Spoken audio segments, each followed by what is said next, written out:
Hello everyone. We are the Group 6 and we are assigned to discuss Lesson 7 Sensors. So first, let's define what is a sensor. So sensor is a device that detects and responds to some type of input from the physical environment. The specific input could be light, heat, motion, moisture, pressure, or any one of a great number of environmental phenomena. So this means that a sensor is a device that measures physical input from its environment and converts it into data that can be interpreted by either a human or a machine. Most sensors are electronic, so it means that the data is converted into electronic data. But some are more simple, such as a glass thermometer, which presents visual data. Then people use sensors to measure temperature, gauge distance, detect smoke, regulate pressure, and myriad of other uses. Classification of sensors. First, active sensors. So active sensors requires an external power source to function. They provide the majority of the output power of the signal. Some of them are accelerometers, light sensor, pressure sensors, and temperature sensors. So active sensors is a device with a transmitter that sends out a signal light wavelength or electrons to be bounced off of a target with data gathered by the sensor upon their reflection. Good day everyone, my name is John Lodes Dingkong and ako sa ang most sub ni Kervin Calibo since na siya sa UCLM nag-contest para sa breadboarding. So here, the second classification of sensors is passive sensors. According to a study, passive sensors generate their own electrical signal, so there is no requirement for any external power source. Hence, this sensor technology gather data by detecting vibrations, light, radiation, heat, or other phenomena. Some of them are photographic, thermal, electrical field sensing, chemical, infrared, and seismic. So like as we can see here in the picture, this is what it looks like on passive sensors. So like mo detect sila og light which is from the sun, and then after ipagawas nila adto sa satellite. So that is one of example of a passive sensor. Next classification is analog sensors. Analog sensors produce a continuous output signal or measurement. The classification of analog sensors is the same as active sensors. The analog signals are directly proportional to the measurement. They have infinite possible values within a specific range. For instance, an analog sensor detecting changes in external parameters like wind speed or light intensity can give an output anywhere between its output range like 0 volts to 5 volts. So this is what it looks like when we talk about analog sensors. So next, the fourth classification of sensors is digital sensors. These sensors typically use pulse width modulation to generate output pulses. Likewise, they produce a binary signal, which means the signal is either on or off, representing a series of ones and zeros. So as we know, nga ang ones is ng on, ang zero is off. Like what we know about the binaries last years sa atong subject. Some examples of these devices with these sensors are push buttons or light switches na makita nato sa mga balay or bisag asa ta mo adto nga naay suga, nag-involve og suga that indicate whether a device is on or off. So mo na example niya sa digital sensor. Types of sensors. 1. Light sensor. Light sensor is used to detect light and create a voltage difference. The two main light sensors generally used in robots are photoresistor and photovoltaic cells. Photoresistor. Photoresistor is a type of resistor whose resistance varies with the change in light intensity. More light leads to less resistance, and less light leads to more resistance. They are often utilized when it is required to detect the presence and absence of light or measure the light intensity. Photovoltaic cell. Photovoltaic cell converts solar radiation into electrical energy. An intelligent implementation combines with transistors and capacitors can convert this into a sensor. Photovoltaics, often shortened as PV, gets its name from the process of converting light, which is photons, to electricity, which is voltage. 2. Sound sensor. This sensor, generally a microphone, detects sound and returns a voltage proportional to the sound level. Sound sensors generate a very small voltage difference, which should be amplified to generate measurable voltage change. Sound sensor can be used to detect and measure the amplitude, frequency, and duration of sound waves. Next is color sensor. A color sensor is a type of photoelectric sensor which emits light from a transmitter and then detects the light reflected back from the detection object with a receiver. The applications of color sensors: first is light color temperature measurement, second is medical diagnosis system, and third is industrial process control. So, so color sensors, so among sensors that detect light, so those that detect the three primary colors of red, green, and blue are called color sensors. Color sensors detect RGB values by receiving ambient light using photodiode. So operating principle of color sensors: so when an object is irradiated with light containing RGB components, the color of the reflected light will change depending on the color of the object. For example, if the object is red, the reflected light component will be red. So for a yellow object, the reflected light will be red and green. And if the object is white, all three components will be reflected. So in this way, the color of the object is determined, and the ratio of the color components RGB, the reflected light. So similarly, the human eye determines color by receiving these reflected components shown in the picture. So it is impossible to see in the dark. This is because there is no irradiating or illuminating light, which means there is no reflected light, so everything looks pitch black. Like human eyes, color sensors determine the color of Y, first detecting light using photodiodes, then calculating the ratio of R, G, and B received. So we have a schematic structure of color sensors. So gamit IR cut filter, so it is designed to blocks or delivers the IR, so providing a high quality image with true color reproduction irrespective of day and night. Unlike human eyes, cameras says can detect IR light outside the range of the visible spectrum. So how do color filters works? So it works by filtering the light by wavelength range. So X is the comparing of the spectral characteristics of the color sensor with and without these filters. So tara, why yeah.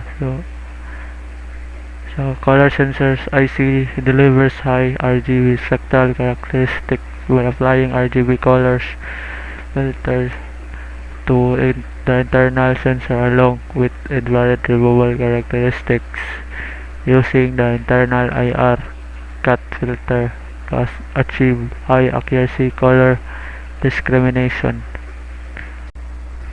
Next is the alcohol sensor. So an alcohol sensor detects the attentiveness of alcohol gas in the air. So application ani nga alcohol sensor kay it is used in breath analyzer. So the example of the alcohol sensor kaning MQ3. So an MQ3 sensor, it is one of the most widely used in the MQ sensor series. So it is a MOS or a metal oxide semiconductor sensor. So metal oxide sensors are also known as a chemical resistors. So it is because sensing is based on the change in resistance of the sensing material when exposed to alcohol. So mga say structure sa MQ3. So MQ3 alcohol sensor operates on 5 volts DC and consume on approximately 800 megawatts. So it can detect alcohol concentration ranging from 25 to 500 ppm or parts per million. So MQT is a heater driven sensor. So it is therefore covered with 2 layers of fine stainless steel mesh known as an anti-explosion network. So it ensures that the heater element inside the sensor does not cause an explosion because we are sensing flammable gas or alcohol. So it also protects the sensor and filters out suspended particles, so allowing only gaseous elements to pass through the chamber. So we have the inside of the MQ3 sensor. So this one.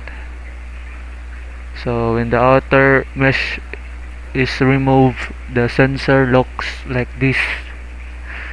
So the sensing element and 6 connecting legs that extend beyond the backlight base form the star-shaped structure. So 2 or each of the 6 leads they are in charge of heating the sensing element and are linked together by a nickel chromium coil or a well-known conductive alloy. So the remaining 4 signal carrying leads A and B are connected with platinum wires. So these wires are connected to the body of the sensing element and convey slight variations in the current flowing through the sensing element. So next is the cover of the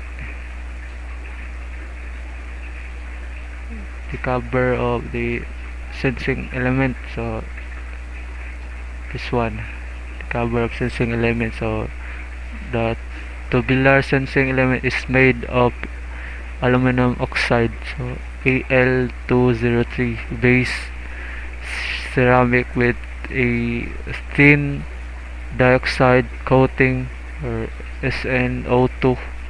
Thin dioxide is the most important material, so because it is sensitive to alcohol. So the ceramics substrate on the other hand improves heating efficiency and ensures that the sensor area is continuously heated to the working temperature. So para makita pa nato ang inside ana ni sensing element. So mo ni siya ang now.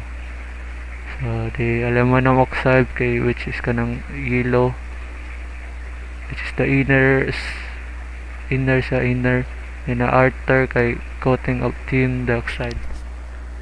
So ang kaning mga wires kay mas platinum wires, then the nickel chromium heating coil, which is the inside. So, mo siya. So how does the MQ3 alcohol sensor work?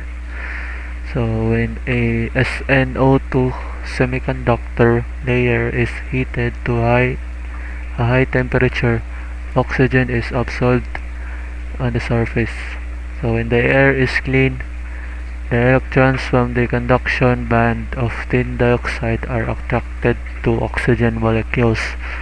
This creates an electron depletion layer just beneath the surface of the SNO2 particles, so forming a potential barrier. So as a result, the SNO2 film becomes highly resistive and prevents electric current flow. So in the presence of alcohol, however, the surface density of absorbed oxygen decreases as it reacts with the alcohol, lowering the potential barrier. As a result, electrons are released into the thin dioxide, allowing current to freely flow through the sensor, as shown below. Next is the smoke sensor. It's a device fitted to smoke alarms, designed to detect the presence of smoke in a high to alert the occupants that a fire has broken out. So applications of smoke sensor used in a gas leakage detecting equipment in family and industry. So this can be a bit confusing to someone who is not aware of all the different types and the terminology being used. So because of this, I'm going to break down some of the most frequently asked questions to help us choose the best alarm. So note that there is a difference between a smoke detector and a smoke alarm.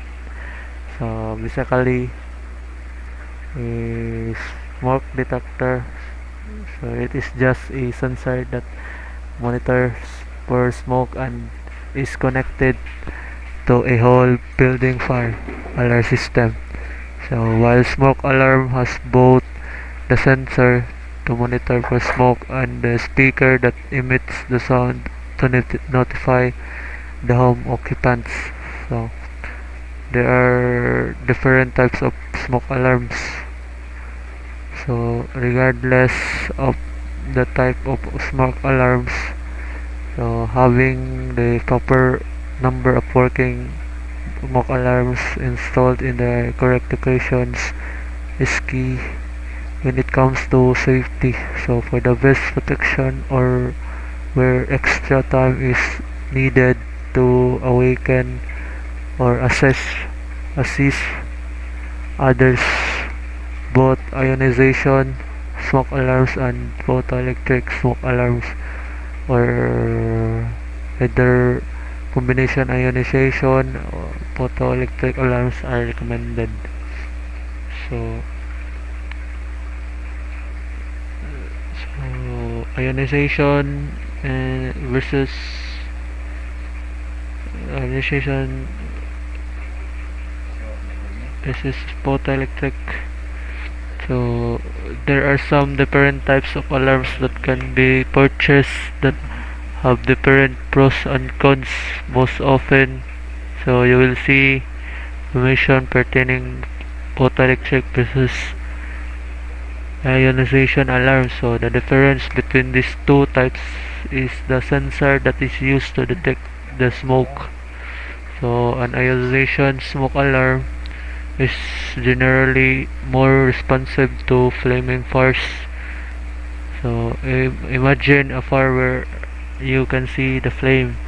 So while photoelectric smoke alarms is generally more responsive to smoking smoldering fires such as a cigarette. Let's dig deeper into the different types of smoke alarms. So first is the ionization. So, as ionization, smoke alarms utilize a small amount of radioactive materials to ionize air molecules into positively and negatively charged molecules that create a small electric current. So, the introduction of smoke into the ionized air will reduce the amount of current and cause smoke alarm to sound. Typically, smoke alarms with ionization detectors tend to be less expensive than alarms with photoelectric detectors. So, mao din ni ang nang sa smoke alarm sa ionization smoke alarm. So, next is the photoelectric. So, mao na ang photoelectric. So, photoelectric smoke alarms utilize a light source and a photosensitive cell. When smoke enters the chamber, light scatters and it is picked up by photosensitive cell, causing the alarm to sound. Mao ni siya. This is the combination of the two smoke alarms. So to get an alarm that is just as responsive to smoldering fires as it is to flaming fires, you can get an alarm that has dual sensors. So this alarm have both an ionization sensor and photoelectric sensor that will cause the alarm to sound. So intelligent multi-criteria alarms. So there are also alarms available that multi-criteria are intelligent alarms. What this means is that they use many different sensors such as photoelectric, ionization, and heat sensors along with an algorithm to detect fire. Because of the multiple sensors, this type of alarm is better at reducing unwanted or nuisance alarms from non-fire sources, such as when you are cooking. It does not necessarily mean that the alarm is available to detect fires sooner. So voice smoke alarms. So there are some smoke alarms available that will produce both and temporal 3 pattern. So a continued set of 3 loud beeps, beep, beep, beep, as well as a voice announcement that can tell you things like where the smoke is being detected or if there is an issue with the smoke alarm. So what is a combination smoke and carbon monoxide alarm? Mao na siyang sa ang picture. So combination of the two smoke smoke and carbon monoxide alarm. So is an alarm that has both sensors to sense smoke and to sense for carbon monoxide. These alarms may look like smoke alarms and are mounted on the ceiling or the wall near the ceiling. So if your house has a fuel burning equipment or appliances, sample kay oil or gas boiler, oil or gas furnace, oil or gas water heater or fireplace, etc. So an attached garage or a floor burning generator, then you will need to also have carbon monoxide detection within your house. So bawat to siya. So I am John Lenes Dingkong, and I'm gonna continue reporting about the different sensors. So number 6 is ultrasonic sensor. It's an electronic device that measures the distance of a target object by emitting ultrasonic sound waves and converts the reflected sound into an electrical signal. So sabotable naman guys, no? Applications is presence detection, people detection for counting, or loop control. So like basta na siya madungog na sound, kay iya din i-convert into an electrical signal kay para mogana dayon ang specific machine baron inyong gigamitan ani or unsa nga butang. So next is a soil moisture sensor. Is one kind of sensor used to gauge the volumetric content of water within the soil. So kasagaran magamit ni siya sa environmental science, horticulture, or biology. So mao ni siya ang now sa soil moisture sensor. Next is the touch sensor. So this one is very used or commonly used sa mga cellphones, especially sa mga fingerprints kanang naa sa mismo sa inyong LCD. Is an electronic sensor used in detecting and recording physical touch. Application mobile phone like pareanay. Pwesto ninyo sa inyong fingerprint sa inyong screen kay mo detect din siya and then makagamit din sa inyong cellphone, monitor screens, and even control panels. Humidity sensor is an electronic device that measures the humidity in its environment and converts its findings into a corresponding electrical signal. Applications for humidity sensor: climate control for greenhouse, automotive cabin air control, and food processing. Next is rain sensor. It is one of a kind of a switching device which is used to detect the rainfall. It works like a switch, and the working principle of this sensor is whenever there is a rain, the switch will be normally closed. And the applications for rain sensor, it is used in water preservation devices used to guard the internal parts of an automobile against the rainfall. Next is proximity sensor. It is a device that can detect or sense the approach or presence of nearby objects, and for this it does not need physical contact. Applications for this is self-driving cars and anti-aircraft systems. So next is water pressure sensor. Water pressure sensor are often used to measure the level of water in a tank or the rate of exchange in that level. It works by monitoring the pressure exerted by water and converting it into an electrical signal that can be analyzed. Applications include monitoring the flow of water in pipelines or tanks, measuring the flow of gases in industrial settings. Next is heartbeat sensor. Heartbeat sensor is an electronic device that is used to measure the heart rate. It detects changes in blood flow or pressure and converts this information into electrical signals for analysis. Applications include detecting the heartbeat for medical and fitness purposes, measuring heartbeat pressure in healthcare monitoring, tracking heartbeat speed for athletic performance or stress assessment. In conclusion, sensors play a critical role in bridging the physical and digital worlds.